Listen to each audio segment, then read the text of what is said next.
대체 하나님이 천지를 창조하시니라. 이 창조는 무에서 유의 창조였어요. 시간과 공간과 그리고 이 모든 물질 이것들을 무에서 유로 창조 하나님께서 하셨습니다. 그건 전 우주적인 창조였어요. 전 우주적인, 전 모든 눈에 보이는 이 세계, 물질 세계, 영의 세계, 정신 세계, 이 모든 하나님의 창조였습니다. 그런데 또 하나, 이제 1장 2절부터는 그 창조의 범위가 이제 사실 우리 지구로 좀 들어와요. 지구로. 3절부터는 이제 빛이 있으라 하시면서 빛과 어둠, 아침과 저녁 뭐 이런 것들을 나누시는데, 낮과 밤. 하나님 첫째로 이제는 그렇게 지구를 봤을 때 지구는 뭔가 하나님이 창조는 완성된 창조가 아니고 6일 동안 창조를 완성시키시는데 완성된 창조가 아니었기 때문에 최초에 하나님이 천지를 창조하셨을 때 땅의 형태, 원시 지구의 형태는 굉장히 혼란스럽고 혼돈하고 그리고 무질서하고 또 공허하였습니다. 오늘 2절은 이 하나님이 만들었던 이 지금 완성되지 않았던 이 땅은 굉장히 혼돈하고 공허하다고 묘사하고 있습니다. 우리 아침에 아까 읽었지만 2절 다시 한번 읽어볼까요? 2절입니다. 2절 말씀 같이 읽겠습니다.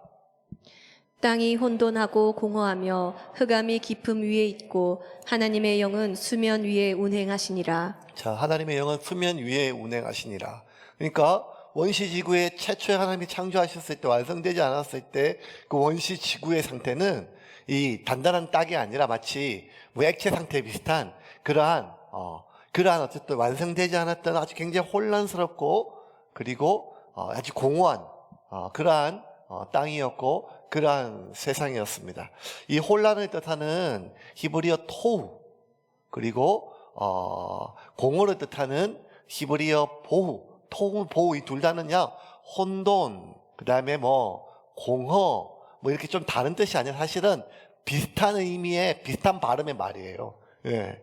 그래서 이 첫째 하나님께서 창조를 창조하셨을 때 이 땅은 굉장히 좀 무질서하고 혼란스럽고 공허하고 텅 비어 있는 듯한 그런 의미 없고 굉장히 혼돈스러운 세상이었음을 오늘 성경은 우리에게 이야기하고 있습니다. 그런데 이 혼란하고 공허하고 무질서하고 의미 없는 이 세상을 하나님께서 질서 있게 그리고 의미 있게 채워가시는데 무엇으로 그렇게 질서와 의미를 만들어 가시는가 하면 말씀으로. 말씀으로. 이제는 태초에 하나님이 천지를 창조하시니라 하고 그냥 창조하셨는데 이제부터 3절부터 이어지는 것은 하나님 말씀하세요. 빛이 있으라. 빛이 있으라. 그 무질서한 세상 속에 질서를 세워가는 것은 말씀이었습니다. 그 공허하고 무의미한 세상 속에 의미를 채워가시는 것은 말씀이었습니다. 천지를 창조하시는구나, 아니면 천하보다 귀한 한 영혼의 삶의 질서를 만들어 가시고 의미를 채워 가시는 것 역시 하나님께서 말씀을 통해서 이루어 가세요. 여러분, 하나님은 이 천하 만물, 하나님은 이 무한한 우주보다 모든 천하보다 한 영혼을 귀하게 여기시는데 그 귀한 영혼 안에는 하나님의 형상이 있습니다. 우리가 이제 계속해서 배워갈 것인데 하나님은 이 무질서하고 혼돈한 세상의 질서와 의미를 말씀으로 세워가듯이 우리의 삶 역시 하나님은 질서와 의미를 말씀을 통해서 질서 있게 또 의미를 채워가시게 됩니다. 살다 보면요, 삶이 온통 뒤죽박죽 그냥 다 뒤엉켜 버려가지고 어디서부터 손을 대야 될지 모를 정도로 그냥 난장판일 때가 있어요. 뭐 산만 그렇습니까? 우리 싱크대도 그렇고 또 이렇게 집도 보면 내가 치울 거야, 곧 치울 거야 하지만 언제 한번 날 잡아서 치우려고 마음 먹지만 다음번 이사 갈 때까지 이렇게 정리되지 않는 그런 짐들이 있죠. 저희 집 얘기하는 거 아닙니다. 저희 집은 깔끔합니다. 근데 삶이 굉장히 혼란스러워요.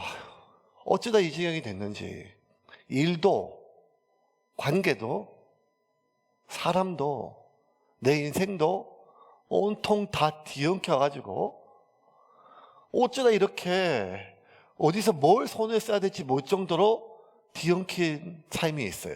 하나님 분명히 창조하셨을 때 처음에는요, 하나님 보시기에 좋았더라 했거든요. 내 역시 나의 삶 마찬가지였어요. 처음부터 이렇게 뒤엉키지 않았었어요. 내가 기대했던 삶이 있습니다. 내가 살고 싶었던 삶이 있었고, 내가 기도했던 그런 결혼이 있고, 내가 머릿속에 그렸던 직장이며 내 인생이고 내 가정이에요. 근데 어느 순간 돌아보면 그냥 온통 하나님, 내가 보기에 심히 좋았다는 커녕 그냥 뒤죽박죽이고 혼란스러운데 도대체 뭐 때문에 이렇게 된지도 모르겠고, 이 실타래를 어디서부터 어떻게 풀어야 될지 모를 정도로 다 뒤엉킬 때가 있지요. 그럴 때 우리 삶의 질서를 잃어버린 겁니다. 삶의 우선순위를 잃어버린 거죠. 그 무질서하고 혼란한 내 삶의 질서를 회복할 때 하나님은 무엇보다 우리의 눈을 회복하십니다. 어두워진 우리의 눈을 밝히시고, 어두웠던 이 세상에 빛을 먼저 창조해서 혼돈하고 무질서하고 무의미한 이 세상에 하나님이 가장 먼저 빛을 창조하신 것처럼 온통 뒤엉켜서 뒤죽박죽 엉망이 되었던 내 삶을 회복하는 첫걸음은 하나님의 말씀을 통해서 우리의 눈을, 빛을 회복합니다. 보게 하세요. 우선순위를 보게 하시고 무엇이 어디서부터 얼마나 망가지고 뒤엉켜 있는지를 하나님 우리에게 지금 보게 하십니다. 두꺼운 비늘로 덮여서 온전히 보지 못했던 우리의 눈을 하나님 말씀을 통해서 깨뜨리시고 보게 하시며, 무엇이 중요하고 무엇이 더 중요한지 우선순위를 볼 수 있는, 결정할 수 있는 눈을 허락해 주세요. 무엇으로? 말씀을 통해서요. 하나님 말씀은 우리에게 위로를 줘요. 평안을 줍니다. 근데 하나님 말씀이 우리의 마음에 평안을 줄 때 그 말씀은 꼭 위로와 격려의 말씀만이 아니에요. 우리 가운데 평안을 주는 말씀은 때로는요, 좌우로 나선 검보다 예리해서 어떤 면도칼보다 아니면 수술실에 쓰는 메스보다 예리해가지고 우리 속에, 우리 생각 속에, 우리의 삶 가운데 어디부터 들어온지 모르는, 언제부터 들어온지 모르는 찐부터 있는 세상의 가치관, 욕망들, 이 수많은 감정의 찌꺼기들을 하나님 말씀이 마치 아주 예리한 메스처럼 칼같이 도려낼 때가 있단 말씀입니다. 언제 우리는 더 말씀의 능력으로 말미암아 평안을 얻는가 하면 온통 종기가 나고 고름이 터지고 썩어서 냄새가 나는데, 그렇게 썩어서 고름이 터지고 냄새가 나는데 그냥 뭐 부드러운 손길로 이렇게 툭툭 부딪힌다고 그 순간 잠깐은 괜찮지만, 그 냄새나고 썩어서 고름 나는 살이 그 순간 토닥거림 뒤에는 또 여전히 악취가 나고 고름이 나고 통증이 있는 거 아니겠습니까? 그럴 때는 아프더라도 잘라내야 되죠. 짜내야 됩니다. 썩어 들어가고 있는데요, 악취가 나는데요, 나만 숨을 못 쉬는 게 아니라 나 때문에 주변 사람이 지금 숨을 못 쉬고 그 방 안에, 그 가정 안에 숨을 못 쉬고 있는데요. 그래서 말씀은 우리 가운데 평안을 줄 때는요, 어쩌면 일시적인 평안이 아니라 우리에게 긴 하나님의 평안을 줄 때는 언젠가 하면 좌우로 나선 예리한 검과 같은 능력의 말씀이에요. 그 말씀이 우리 속에 있는 수많은 세상의 가치관들과 욕망들과 해결되지 않는 그 감정의 찌기들을 짜내고 잘라내고 부숴버리십니다. 그래서 바울은 고린도에 보내는 편지에 이렇게 썼습니다. 10장 4절 5절 같이 보겠습니다. 고린도후서 10장 4절 5절 같이 읽겠습니다. 우리의 싸우는 무기는 육신에 속한 것이 아니요 오직 어떤 견고한 진도 무너뜨리는 하나님의 능력이라. 모든 이론을 무너뜨리며 하나님 아는 것을 대적하여 높아진 것을 다 무너뜨리고 모든 생각을 사로잡아 그리스도에게 복종하게 하니. 자, 우리의 싸우는 무기는 육신에 속한 것도 아니요 오직 어떠한 견고한 진도 무너뜨리면 하나님의 능력인데, 이 능력이 무엇인가 하면 모든 이론을 무너뜨리고 하나님을 아는 것을 대적하여 높아진 것을 다 무너뜨리고 모든 생각을 사로잡아 그리스도께 복종하는 그 하나님의 말씀의 능력, 우리 생각 속에, 우리 삶 가운데 깊이 나도 모르는 사이에 우리의 뼈가 아니라 영혼까지 스며든 세상의 가치관들입니다. 여러분, 이거 변화되기 전에는 안 바뀌어요. 사람이 예배 드린다고, 말씀 공부한다고, 어떤 훈련 과정에 했다고 사람이 바뀌는 것이 아니라 내 뼛속과 내 영혼에 스며져 있는, 뼛속까지 스며져 있는 그 세상의 가치관이 제거되지 않으면 결코 변화될 수 없습니다. 종교인과 하나님의 자녀는 다릅니다. 바리새인이 수십 년 수행했어요. 말씀을 붙들고 거룩하게 기도하고 금식하고 금욕했습니다. 그들의 삶은 오늘날 어떤 그리스도인들이 따라갈 수 있겠습니까? 그 어떠한 경건한 삶을 따라갈 수 있겠습니까? 하지만 아무리 그들의 삶이 경건하고 금욕적이고 기도와 말씀으로 무장됐다 하지만 하나님을 알아보지 못했습니다. 하나님의 말씀을 바로 깨닫지를 못했습니다. 왜? 그들의 영혼 깊숙이 섬해져 있는 그 인간의 욕망은요, 어쩌면 그 어떠한 말씀도 그들의 삶 가운데 침투해 들어오지 못하도록 보호하고 그들 자신을 보호하였습니다. 그러므로 우리의 영혼에 각인되어 있는 이 세속적인 가치관들이 잘라지고 파내져야 돼요. 깨어져야 됩니다. 살다 보면 그냥 삶이 다 뒤엉킨 실타래처럼 다 뒤엉켜버려요. 근데 구체적으로 얘기하면 어떤 관계는요, 아무리 풀어도요, 풀리지가 않아요. 그럴 때는요, 그냥 그 관계를 끊어야 돼요. 풀릴 수 없는 관계가 있어요. 어떤 일은요, 풀어도 또 엉키고 그거 붙잡고 계속 하다 보면 인생이 낭비돼요. 그래서 어떤 일은요, 풀려고 애쓰는 그 시간 동안 자르는 게 훨씬 나아요. 제가 이 놀라운 진리를 언제 깨달았는가 하면 낚시하다 깨달았어요. 비싼 돈 내고 배 타거든요. 그러면 가다 보면 낚싯줄이 뭐가 뒤엉킬 때가 있어요. 왜냐하면 옆 사람하고 막 줄이 얼마 안 되니까요. 뒤엉키다 보면 그거 풀려다 보면 1시간, 2시간 금방 가요. 낚시가 몇 시간 안 하는데. 그러면 기껏 다 풀어놓으면 벌써 낚시 끝나고 갈 시간이에요. 낚싯줄 아깝다고 그 긴 시간들을 낭비할 때보다는 차라리 낚시를 많이 하고 낚시의 연륜이 높으신 어르신들 보니까요, 다 끊기면 그 배 운전하실 선장이나 뭐 옆에 도와주는 사람이 막 풀려고 하면 처음에 뭐라고 하면 딱 보고 그거 아서라, 그거 잘라. 이 긴데요, 잘라라. 새로 하자, 새로. 훨씬 더 지혜로울 수 있습니다. 여러분, 우리가 어떤 관계는 정말 풀 수 없는 관계임을 인정해야 될 순간이 와요. 모든 관계를 다 안고 갈 수는 없습니다. 어떤 일도 마찬가지입니다. 그 모든 일을 다 풀고 갈 수는 없어요. 어떨 때는 그거를 자르고 새로 시작하는 것이 어쩌면 내 삶에 필요한 순간이 옵니다. 근데 문제는요, 뭘 잘라야 될지 잘 판단이 잘 안 돼요. 이 줄이 저 줄인지. 제가 이제 상담할 때 가끔 이런 얘기 하거든요. 그 잘라라. 너무 복잡하다. 힘들다. 그랬더니 그 나중에 물어요. 뭐부터 먼저 자를래? 그러니까 일단 교회부터 자르겠대요. 예, 상담의 심각한 부작용입니다. 이렇게 그게 원인이 아니었거든요. 예. 무엇을 먼저 자를지, 무엇을 살릴지 사실 그것 쉽지 않습니다. 왜냐하면요, 우리 집안에 안 입는 옷들을 왜 그렇게 우리가 쌓아둘까요? 언젠가는 입을 것 같거든요. 버리기가 어렵습니다. 정리를 제일 잘하는 사람은 깔끔한 사람이 아니라 잘 버리는 사람인데, 버리는 것이 너무 어려워요. 왜? 언젠가는 써먹을 것 같거든요. 죽기 전에 한 번은요.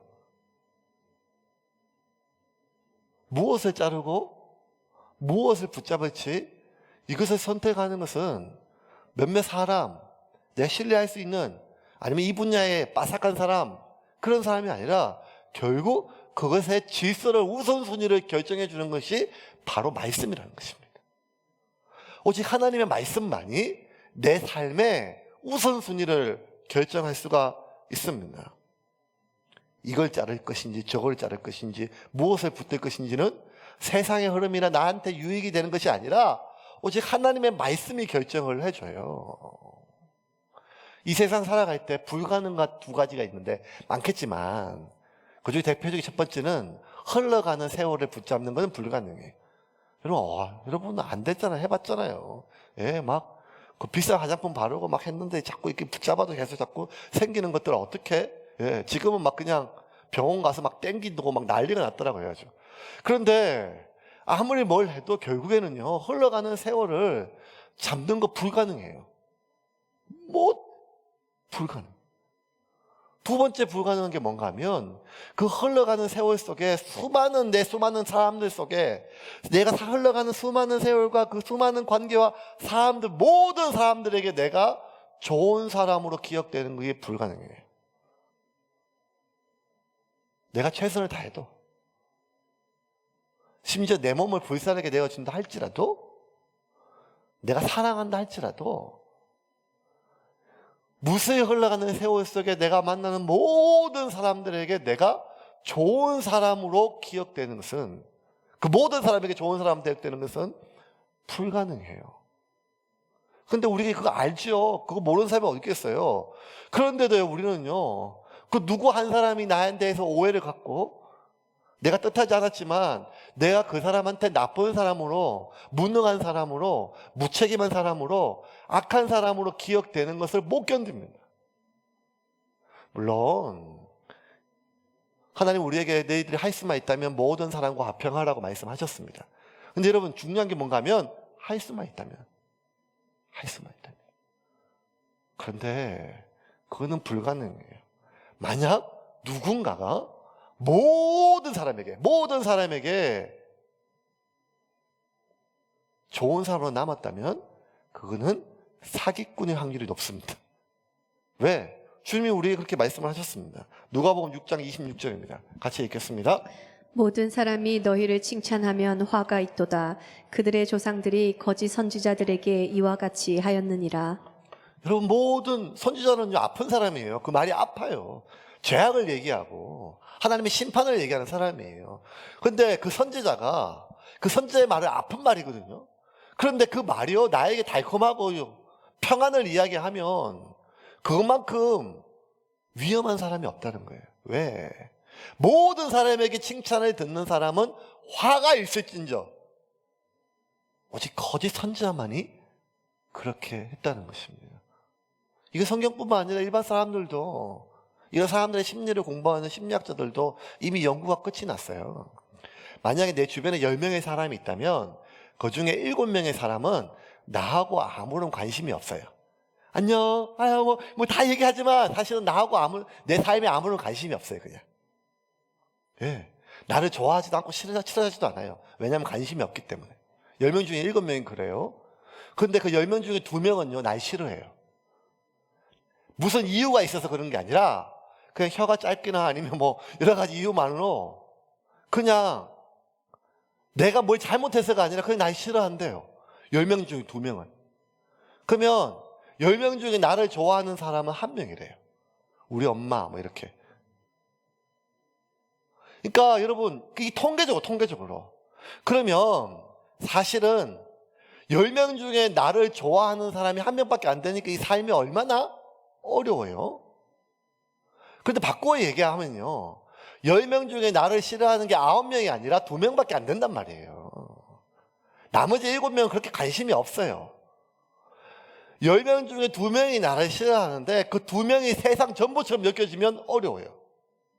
그 직장 못 다녀요. 그 교회 못 다녀요. 그 학교 못 다녀요.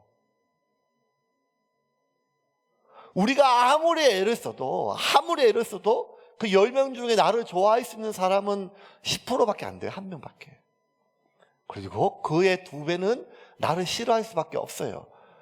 여러분, 사람들이 왜 나를 좋아하는 사람보다 싫어하는 사람이 2배나 많지? 이게 나를 보면 이해가 안 되는데, 나 빼고 딴 사람 보면 저 사람을 좋아하는 사람이 10%나 된다고? 이렇게 생각이 돼요. 나는 진짜 이해 안 돼요. 어떻게 나를 싫어하는 사람이 이렇게 10명 중에 2명이나 되지? 이렇게 할 수 있지만 여러분, 저 사람을 싫어하는 사람이 2명밖에 안 된다고? 나 말고 타임 보면 그래요. 인간은 악하거든요. 인간은 이기적이거든요. 인간은요, 의도가 분명하거든요. 그러니까요, 사람을 좋아하는 건 참 어려워요. 그런데도 우리는 어떤 마음이 있는가 하면 모든 사람한테 칭찬받기를 바라요. 모든 상황 속에서 내가 좋은 사람이 되기를 바라요. 모든 상황 여건 속에서 내가 유능한 사람이 되기를 바라요. 이게 얼마나 어려운가 하면, 아니 어렵지 않아요. 불가능한 일이에요. 불가능한 두 가지, 흐르는 세월을 붙잡는 것과 그 흐르는 세월 속에 수많은 관계들 속에 내가 모든 사람들에게 좋은 사람으로 기억되기를 바라는 것. 이거는 빨리 끊어야 돼요. 그렇지 않으면 내 삶이 자꾸 꼬여요. 자꾸 꼬이고 꼬여서 결국 그 시간을 잃어버리고 그 인생을 잃어버리게 된다는 것입니다. 결국 어떨 때는 잘나야 돼요. 아프지만. 결국 어떨 때는 불안하지만 잘나야 돼요. 결국 어떨 때는 최선을 다했지만 여기까지라고 자르고 받아들여야 돼요. 그렇다고 여러분, 내가 그 사람한테 무례하게 대하란 말이 아니에요. 사랑은 무례하지 않습니다. 내가 악으로 대하려 하지 않습니다. 성경은 명확하게 우리에게 얘기해요. 악으로 악을 갚지 말라고 얘기해요. 성경이 우리에게 이야기하는 것은 하나예요. 사랑하라는 거예요. 너희가 모든 사람을 원수까지도 사랑하라는 거예요. 이 말은 그 모든 사람에게 좋은 사람으로 남으라는 뜻이 아니라 사랑하라는 거예요. 근데 내가 아무리 사랑해도 그에게 내가 좋은 사람이 못 될 수 있다는 거예요. 내가 아무리 책임하고 최선을 다해도 그에게 내가 무능하거나 무책임할 수 있다는 거예요. 이거를 받아들여야 우리의 삶에 질서가 생겨요. 더 중요한 것을 위해서 덜 중요한 것을 자를 수 있는 우리 마음에 배짱이 생긴다는 거예요. 하지만 물론 어렵죠. 이게 제일 안 되는 사람이 저예요. 정말 그래요. 네. 오늘도 아침에 어떤 분이 카톡을 보냈어요. 목사님 오늘 예배 못 가서 상황이 생겨가지고 온라인 예배 드리겠습니다. 그럼 제가 어떤 마음이 드는가 하면, 아니 설교 전에 왜 이런 카톡을 보내? 이런 마음이 아니라 설교 직전이라도 너무 반갑고 고마워요. 왜냐하면요, 제가 제 뒤에 앉아가지고요, 한 명 한 명 다 기다리거든요. 그 시간대에 꼭 늦게 오는 사람 늦게 오는 때 있거든요. 아침에 찬송 2곡 끝났을 때 오는 사람이 있고 1곡 끝났을 때 오는 사람이 있고, 그 참 일관성이 있어요. 대단해요, 그 일관성은요. 예배 30분 전에 오는 사람은 꼭 30분 전에 오고요. 네. 그런데 마지막까지 기다려요. 안 오면 5만 가지 생각이 들어요. 근데 예배 전이라도 뭐라도 어쨌든 카톡이 오고 연락이 오면, 목사님 오늘 어디 가요? 뭐 하면 그거 저한테 알려주면 이게 얼마나 고마운지 모르겠어요. 제가 수명이 좀 연장되는 기분이. 그러니까 한 명 한 명 표정이나 설교할 때나 뭐 이럴 때 그 한 명 한 명이 제 마음에 어떨 때는요 막 힘들어요. 설교가. 그 한 명이 뭐 인상 쓰고 있다고 나머지 100명은 지금 은혜를 받고 있는데, 그 100명의 은혜를 못 보고 그 한 사람의 눈이 바뀌면 그날 완전히 설교가 망해요. 우리는 모든 사람에게 좋은 사람이 되고 싶죠. 모든 사람에게 유능하고 책임감 있는 사람이 되고 싶어요. 그런데 모든 사람에게 그렇게 할 수 없어요. 왜 그렇게 우리가 인정받으려고 하죠? 내가 좀 괜찮은 사람이 되고 싶어서, 내가 좀 나은 사람이 되고 싶어서 인정받으려고 해요. 높임받고 싶으니까요. 막 떠받지 않더라도 그냥 그렇게 인정받고 싶어요. 그런데 여러분, 사람을 높이거나 낮추는 것은요, 나의 능력에 달려있는 게 아니에요. 시편 기자는 오늘 75편에 이렇게 이야기를 합니다. 75편 5절 7절 같이 보겠습니다. 같이 읽겠습니다. 너희는 허세를 부리며 교만하게 말하지 말아라. 사람을 높이는 일은 세상에 그 누구도 할 수 없으며 오직 재판장이 되시는 하나님만이 사람을 높이시기도 하고 낮추기도 하신다. 오직 사람을 놓치고 낮추는 건 누가 한다고요? 하나님이. 근데 내가 높아지려고 하면 이때부터 우리는 사탄이 되는 거예요. 하늘에 있는 천사도 내가 높아지려고 했을 때 천사로 타락했어요. 아니 사탄으로 타락했어요. 근데 죄성 많은 인간이야 오죽하겠어요? 내가 높아지려고 하는 그 순간, 나는 사람을 찔러 죽인 것도 아니고 나는 간음한 것도 아닌데 내가 내 스스로 좀 높아지려고 하는 그 순간 나는 사탄보다 더 타락할 수밖에 없는 게 인간이란 말이에요. 왜? 그거는 하나님만이 할 수 있는 일이니까요. 그러므로 내가 그를 사랑할 수 있어요. 내가 그를 용서할 수 있어요. 내가 최선을 다할 수 있어요. 하지만 그가 나를 어떻게 판단하느냐, 이건 나한테 달려있는 일이 아니란 말이에요. 그것은 하나님께 달려 있다는 것입니다. 때가 되면, 하나님이 필요하면 나를 높이실 것입니다. 나를 세우실 것입니다. 언제? 때가 되면. 그때는 하나님의 때예요. 누가? 하나님이요. 이 사실을 놓치면 우리 삶이 꼬여요. 뒤죽박죽 꼬여요. 이러려고 시작한 사업이 아닌데, 이러려고 시작했던 직업이 아닌데, 이러려고 시작했던 관계가 아닌데, 어느 순간 돌아보면 다 뒤죽박죽 되어 있단 말이에요. 왜? 우리가 우선순위를 놓쳤기 때문이에요. 그런데 그 질서를 언제 누가 잡아주는가 하면 우리의 눈을 밝아졌을 때, 하나님의 말씀이 내 삶에 선포되어 빛으로 다가와 내 눈에 어둠과 빛이 보일 때, 우리의 소상하게 잘라야 될 것과 붙잡아야 될 것들이 우리의 눈에 보이게 됩니다. 하나님은 또 말씀은 우리의 삶에 의미를 부여하셨어요. 혼돈하고 공허, 보후란 말은 비어있다는 거예요. 텅 비어있다는 것입니다. 어느 순간 내 삶이 공허하게 확 다가와요. 나이가 많거나 작거나. 여러분, 깜짝깜짝 놀라요. 초등학교 2학년 때 가끔씩 교회에 이렇게 와서 놀러 있거든요. 예, 지금 코로나 때문에 안 오는데요. 막 온통 막 그냥 6층부터 7층까지 막 다 돌아다녀요. 막 다 뒤지고 막 그래가지고. 예, 그러다가 갑자기 뭐 하고 그래서 내가 막 그냥 시끄럽고 가서 막 놀아주기도 하다가 힘에 붙이면 또 제 방에 들어가는데, 어떨 때는 옆에 있다가 이것들이 막 그냥 간식을 주잖아요. 막 먹다가 한 놈이 한숨을 팍 쉬어요. 예. 왜? 맛이 없어. 그러니까 사는 게 힘들어서요. 초등학교 2학년이에요. 예, 초등학교 2학년. 여러분, 초등학교 2학년에 사는 게 힘들어서 땅이 꺼지겠답니다. 여러분, 저 짓똥만 한 게 뭐가 그래? 그러지 않고, 여러분, 힘든 건 또 어떡합니까? 지가 힘들다면 힘든 거죠. 인생은요, 누구에게나 다 참 무거운 짐이에요.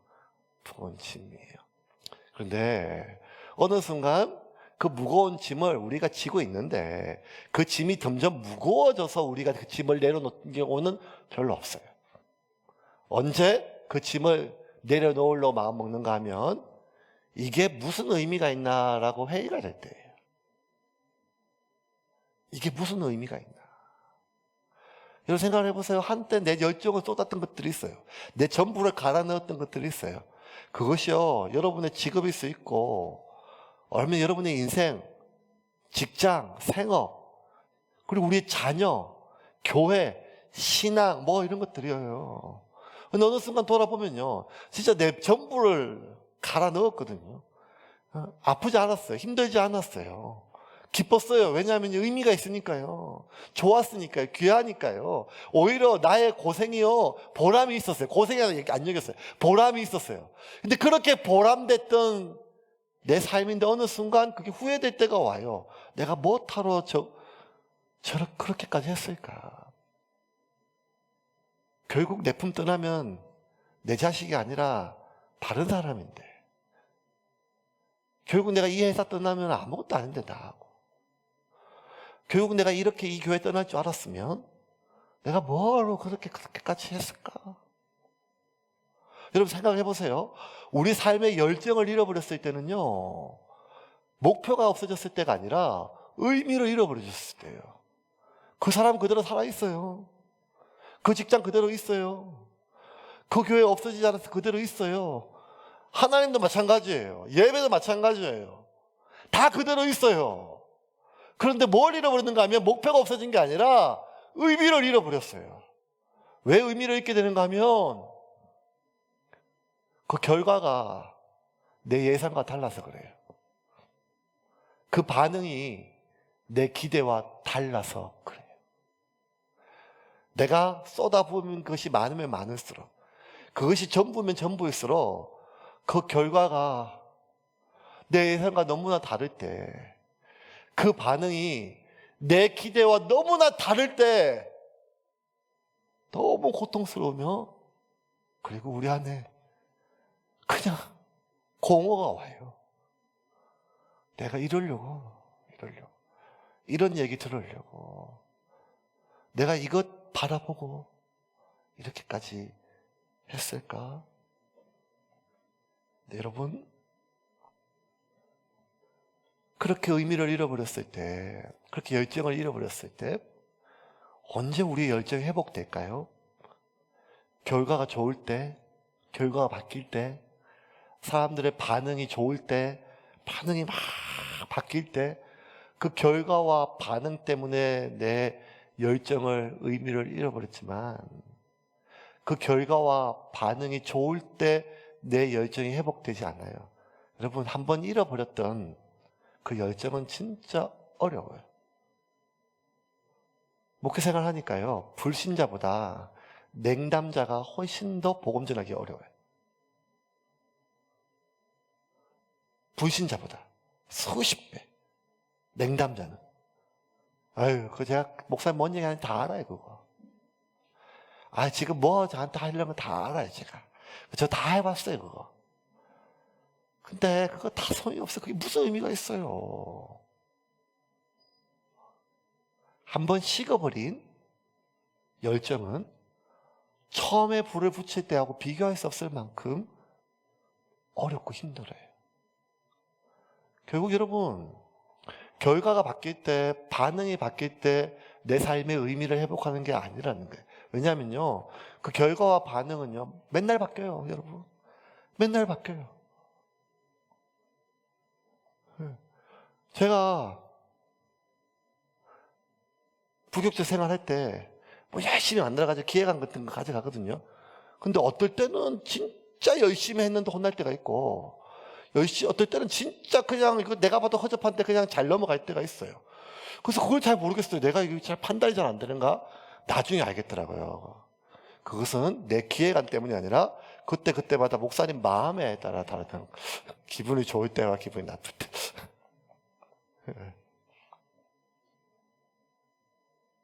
여러분, 사람의 마음이란 게 얼마나 자주 바뀌는데요. 사람의 반응이란 게 얼마나 일관성이 없는데요. 결과물도 그래요. 여러분, 노력은 결코 배신하지 않는다 그랬는데, 여러분, 아무리 노력해도 결과가 안 좋을 때가 있어요. 아무것도 안 했는데 그냥 상황 때문에 어쩌다 보니까 뭐 결과가 좋을 때가 있어요. 여러분, 그 결과물은요, 우리 노력이나 능력을 뜻하지 않아요. 그러므로 여러분, 우리 삶의 의미는 언제 회복되는가 하면 그 결과가 바뀔 때, 그 반응이 바뀔 때가 아니라 하나님 말씀 안에서 내 안에 의미가 부활할 때예요. 하나님 말씀. 풀은 마르고 꽃은 시들지만 하나님의 말씀만이 영원히 변화가 없는 거예요. 결국 다 바뀌어요. 물결 이는 대로, 바람 흘러가는 대로. 하지만 오직 하나님의 말씀만이 변함없이 내가 누구인지를 말해줄 수 있어요. 오직 하나님의 말씀만이 변함없이 내가 살아온 인생이 무엇인지를 결정할 수 있어요. 다른 모든 것들은 결국 이리저리 왔다 가는 바람이나 일렁이는 물결과 진배 없다는 것입니다. 그러므로 우리는 날마다 그 변함없는 하나님 말씀의 기준점을 잡아 날마다 확인해야 돼. 내가 지금 어디에 있는지, 내가 지금 어디로 가는지. 그렇지 않으면 우리는 맨날 방향이 바뀌어요. 이 사람, 저 사람, 이 사건, 저 사건에 따라서 이렇게 저렇게 이렇게 저렇게 이런 마냥 생각을 해보세요, 여러분. 제가 교회를 개척하고 지금까지 은혜 가는데 왔어요. 그런데 여러분, 제가 교회의 방향성에 대해서 하나님 말씀이 아니라 이 사람이 이렇게 하면 이렇게 가고, 저 사람이 저렇게 얘기하면 저렇게 가고, 제가 기도하고 말씀하고 같이 상의하고 하는 것이 아니라 그냥 누가 얘기하고 성질 내고 뭐하고 이렇게 하면 그때그때마다 사람들 이야기를 따라 보면 여러분 그런 교회가 얼마나 혼란스럽겠어요. 그것이 얼마나 불편하겠어요. 교회만 그런 게 아니라 인생도 마찬가지 아니겠어요? 날마다 확인해야 돼요. 어디에 말씀에 비춰봐가지고 지금 내가 어디에 있는지 그리고 내가 어디로 가고 있는지 이걸 확인하지 않으면요 진짜 열심히 살았는데 어느 순간 보니까 뺑뺑뺑 돌고 있어요. 하나님 말씀만이 우리 삶에 의미를 부여하고 있습니다. 만약 우리가 하나님 말씀에 비춰봐서 내 삶의 가치를 찾지 못한다면 아니 우리가 정말 하나님의 심판과 천국과 지옥이 없다면 세상에서 우리만큼 불쌍한 사람이 어디 있겠어요? 바울은 그렇게 얘기했어요. 15장 19절 고린도전서 15장 19절 같이 읽겠습니다. 같이 읽겠습니다. 만일 그리스도 안에서 우리가 바라는 것이 다만 이 세상의 삶뿐이면 모든 사람 가운데 우리가 더욱 불쌍한 자이리라. 그래서 우리라고 하는 거예요. 바울을 따르는 사람들. 만약 이 세상뿐이면 우리보다 이 세상에 불쌍한 사람이 뭐 있겠어요? 왜냐하면 그렇게 헐벗고 먹지 못하고 매맞고 능욕당하고 죽임당하고 오직 주님의 복음과 부활 때문에 장차 이 나라에 이루어질 하나님의 나라 때문에 그렇게 했는데 그 하나님의 나라가 없다면 이게 나만큼 불쌍한 사람이 어디 있겠어요? 제가 이 말씀 어제 설교 준비하면서 묵상하는데요. 이게 반대로 들려요. 가만히 보세요, 여러분. 오늘날 어쩌면 우리의 모습을 보면 교인들의 모습을 보면요. 천국이 없어도 그렇게 안 억울할 것 같아요. 그냥 구하는 대부분이 이 세상의 노후예요. 삶이에요. 안전이에요. 자기를 희생하고 깨트려 이런 게 아니라 그냥 천국 없어도 아니면 뭐 여러분 상상을 해보세요. 목사님이 평생 사역하고 마지막 은퇴할 때 말도 못하는 엄청난 금액을 요구한다고 생각해보세요. 입으로 수십 년을 천국을 얘기하고 하나님 나라를 얘기했는데 나는 돈이 있어야겠다 그러면 그거 다 뒤집는 거 아니겠어요?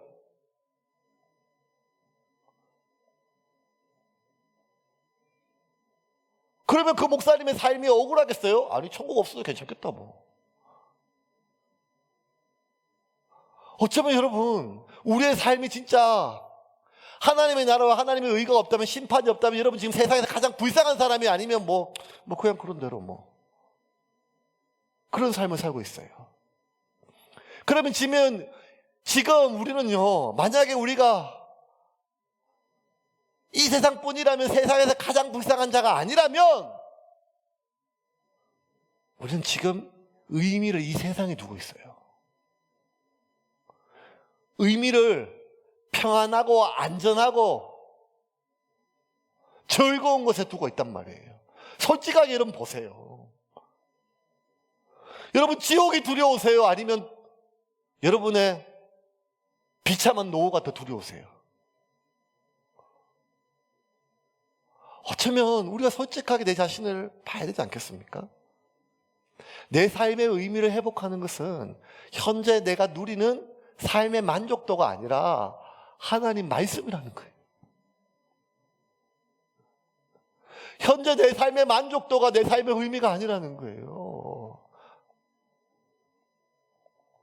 하나님 말씀만이 내가 지금 어디에 있고 어디를 가야 되는지를 말해주고 그것에부터 벗어났다면 우리는 안타깝고 소설을 쳐서 복종하며 하나님의 말씀 앞에 내 삶을 방향을 틀어야 되는데 우리는 그 방향을 트는 게 아니라 현재 내가 유지하고 싶은 삶의 방향을 하나님이 계속 보장해 주기를 바라요.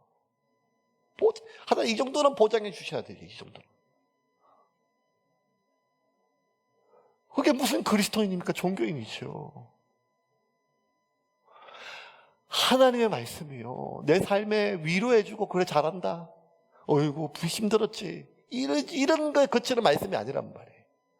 너 인생 열심히 살았다. 헛되지 않았다. 최선을 다했다. 그런 위로가 전부가 아니라는 거예요. 그 의미는 그런 게 아니라 정말 내 인생보다 내 목숨보다 소중한 가치가 있다는 걸 하나님 말씀을 날마다 우리에게 하게 시켜줘요.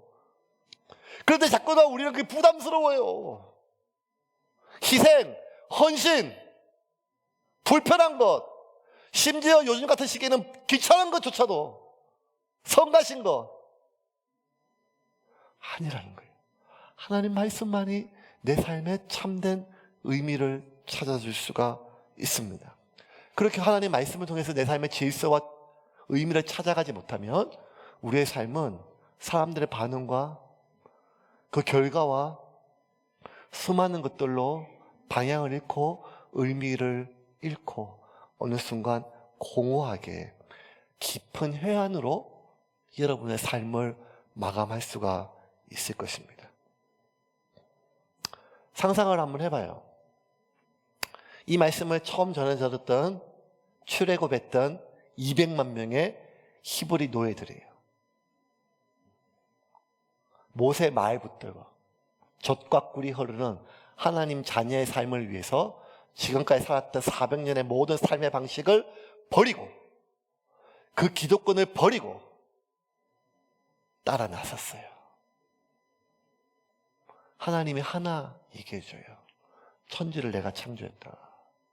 내가 너희를 먹이고 입힌다. 그러므로 노예처럼 살지 말고 내 백성처럼 살아라. 하나님의 나라와 하나님의 의를 구하라. 그랬었는데 40년간 200만 명 2명 빼고 전부가 광야에서 죽임을 당했어요. 마지막 죽는 순간 어떻게 죽었을까요? 깊은 회한에. 이러려고 애굽을 떠난 건 아닌데 가나안도 들어가 보지 못한 채 내가 이렇게 광야에서 떠돌다가 회한 속에 끝난단 말입니다. 어쩌면 우리가 예수 믿고 이 땅에서 하나님의 자녀의 삶으로 성화의 과정을 거치고 있는데 아무리 예배를 드려도 아무리 신앙생활하고 성경을 읽어도 우리의 영혼의 가치가 삶의 가치가 뼛속까지 세상의 방향과 일치하면서 단지 방법만 하나님의 능력으로 이루어지기를 바란다면 이거는 신앙이 아니라는 것을 우리가 지난 4년 동안 사도행전을 통해서 배우지 않았습니까? 결국 하나님 말씀에 날마다 내 자신을 비춰보지 않으면 우리는 자동적으로 세상의 가치관과 세상의 사람들의 반응과 결과물의 의미를 찾으려고 해요. 내가 얼만큼 인정받고 내가 얼만큼 높임받고 내가 얼만큼 평안하고 내가 얼마나 안전이 보장되어 있는지 현재도 그렇고 미래도 그렇고 안락함이 심지어 내 자녀조차도 고생 없이 안락함을 바라는 것 그것이 하나님의 뜻인지 하나님이 원하는 것인지 그것보다 더 중요한 것은 그것이 행복을 우리에게 주니까요. 이제 말씀을 좀 정리하겠습니다. 결국 하나님의 말씀은 우리가 알아요. 말씀을 읽고 말씀을 묵상해야 돼요. 지속적으로 말씀을 읽는 것과 매일 말씀을 묵상하는 것이 결국 우리 삶을 지켜줘요. 이거 모르는 사람 하나도 없어요. 근데 여러분 우리가 말씀을 그렇게 먹지 못해요. 말씀이 중요한지 몰라서가 아니라 말씀을 읽고 싶어요. 묵상하고 싶어요. 성구 영신 예배 기도 제목에 제일 많은 것이 성경 일독이에요. 근데 성경이 그렇게 말씀이 왜 그렇게 안 읽히고 왜 그렇게 안 먹히는가 하면 재미가 없어서 그래요. 핸드폰은 그렇게 하지 말라고 엄마가 때렸어도 어릴 때부터 그냥 가요. 재미가 있으니까요. 성경은 재미가 없어서. 두 번째는 이해가 잘 안 돼요. 이해가. 창세기 같은 거 3,500년 전에 쓰여졌으니까 여러분 이해가 되겠습니까? 그래서 성경이 이해가 안 되고 어렵고 재미가 없어서 성경을 안 읽고 안 먹어요. 못 먹는다고 생각하는데 여러분 중요한 사실은 이거예요. 우리는 성경을 이해하지 못해서 성경을 안 먹는 게 아니라 내 자신을 이해하지 못해서 성경을 안 먹고 있는 거예요. 다음 주 세례식이 있어요. 2명이 세례 받고 4명이 유아 세례를 받아요. 귀하죠, 그 어린아이. 여러분 기억하실지 모르겠지만 한 1년 반 전에 유언이라고 세례 받았어요. 유아 세례. 우리 기도했죠. 백혈병 걸려가지고 유아 세례 받고 얼마 안 돼서 백혈병 걸려서 얼마나 많이 기도했어요. 아직도 집에서 못 나오고 있어요. 얼마 전에 전화하니까 2돌 됐대요. 그래서 애기 엄마가 이래요. 목사님 요원이가 2돌 됐어요. 병원에서 다 컸어요. 병원에서. 2년 동안 소아 혈액암과 싸우느라고.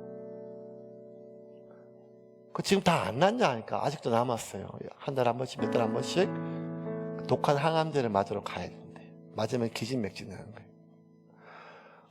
여러분, 그 항암제가요, 사람 죽이는 거잖아요. 머리도 빠지고 사람이 늘어지고. 근데 그 사람 죽이는 독한 약을요, 내 새끼 핏줄 속에 계속 넣어요.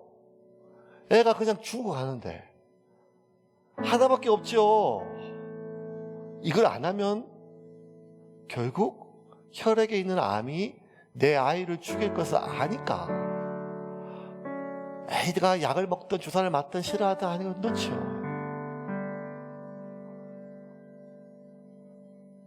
애 상태를 아니까요. 비타민 같으면 달라요. 비타민 먹으면 좋고 안 먹어도 뭐 어쩔 수 없고. 그래서 어떻게든지 먹이려고, 안 먹으면 딸기맛, 포도맛, 사과맛 물에 타서 먹이고 젤리로 먹이고. 그래도 안 먹으면 어쩔 수 없죠. 왜냐면 먹으면 좋지만 안 먹어도 뭐 어쩔 수 없으니까. 근데 항암제는 다르잖아요. 이미 암이니까요. 하나님이 천지를 창조하시고 창조하실 때마다 하나님 보시기 좋았어요. 인간을 만드시고 가장 좋았어요. 힘이 좋았더라.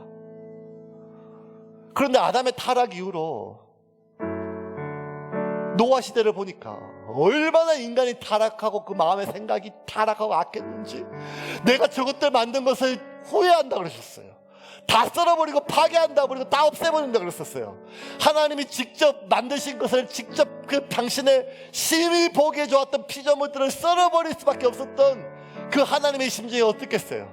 하나님 보시기에 심히 좋았던 그 인간조차도 그 마음속에 있는 죄성은 인간을 파괴하게 만들어요. 인간이 그런 존재예요. 여러분, 저와 여러분은 그런 존재예요. 그냥 가만히 있어도 파괴가 돼요. 나만 파괴가 되는 게 아니라 나 때문에 주변 세상이 파괴가 돼요. 나는 그런 존재예요. 내가 이런 존재임이, 내가 어떤 존재인지 내가 나를 잘 이해하지 못하면 재미없다고 안 읽어요. 귀찮다고, 시간 없다고, 이해 안 된다고 안 먹어요. 왜?